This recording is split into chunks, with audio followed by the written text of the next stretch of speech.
Hi friends, welcome to chandra'skitchen. இன்னைக்கு நம்ம ஒரு நான்வெஜ் ரெசிபி தான் பார்க்க போறோம். இது வந்து எறால் குழம்பு.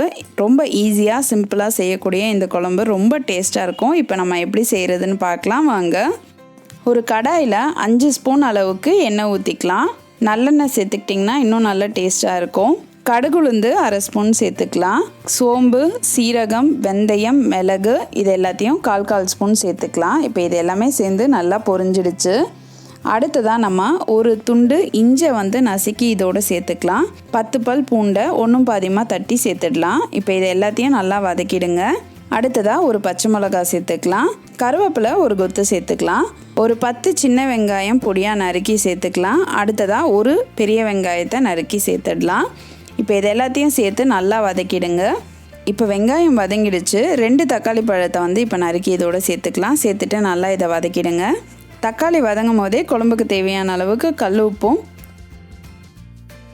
மஞ்சள் தூளும் சேர்த்துடலாம். சேர்த்துட்டு நம்ம இதை கலந்து விட்டுடலாம். இப்போ பாருங்கள், வெங்காயம் தக்காளி நல்லா வதங்கிடுச்சு. நம்ம சுத்தம் செஞ்சு எடுத்து வச்சுருக்க 1/2 கிலோ இறாலை வந்து இதோடு சேர்த்துக்கலாம். சேர்த்துட்டு நல்லா வதக்கலாம்.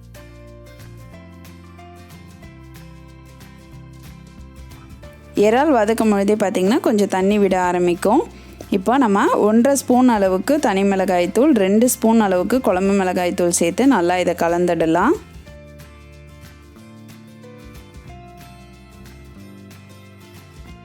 இப்போ நல்லா மசாலா எல்லாமே சேர்ந்து கலந்துருச்சு. நம்ம ஒரு 1/2 டம்ளர் அளவுக்கு தண்ணி விட்டு இதை லைட்டாக கொதிக்க வைக்கலாம்.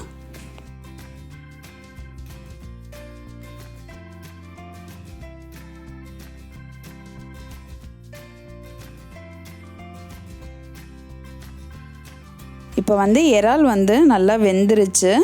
நம்ம வந்து புளிக்கரைச்சல் இதோடு சேர்த்துக்கலாம். ஒரு சின்ன நெல்லிக்காய் அளவுக்கு புளிக்கரைச்சல் சேர்த்தா போதுமானது.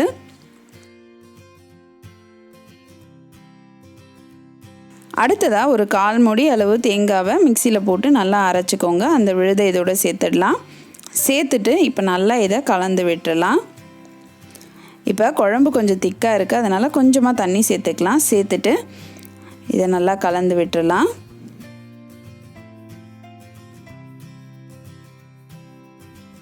இப்போ குழம்பு நல்லா கொதிக்கட்டும். இப்போ பார்த்திங்கன்னா குழம்பு நல்லா கொதிச்சிடுச்சு, நல்லா வாசனை வர ஆரம்பிச்சிடுச்சு. இப்போ நம்ம கருவேப்பிலையும் கொத்தமல்லியும் இதோட சேர்த்துக்கலாம். சேர்த்துட்டு ஒரு வாட்டி கலந்து விட்டுடலாம். இப்போ நம்மளுடைய சுவையான இறால் குழம்பு ரெடி ஆகிடுச்சு.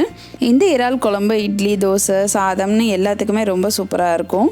நீங்களும் இந்த இறால் குழம்பு உங்கள் வீட்டில் செஞ்சு பாருங்கள். உங்களுடைய ஃபீட்பேக்கை எங்களுக்கு சொல்லுங்கள். இந்த வீடியோ உங்களுக்கு பிடிச்சிருந்ததுன்னா லைக் பண்ணுங்கள், உங்கள் ஃப்ரெண்ட்ஸோட ஷேர் பண்ணுங்கள். இது வரைக்கும் சந்திராஸ் கிச்சனுக்கு சப்ஸ்கிரைப் பண்ணலைன்னா சப்ஸ்கிரைப் பண்ணிவிடுங்க. பக்கத்தில் இருக்கிற பெல் பட்டனையும் ப்ரெஸ் பண்ணுங்கள்.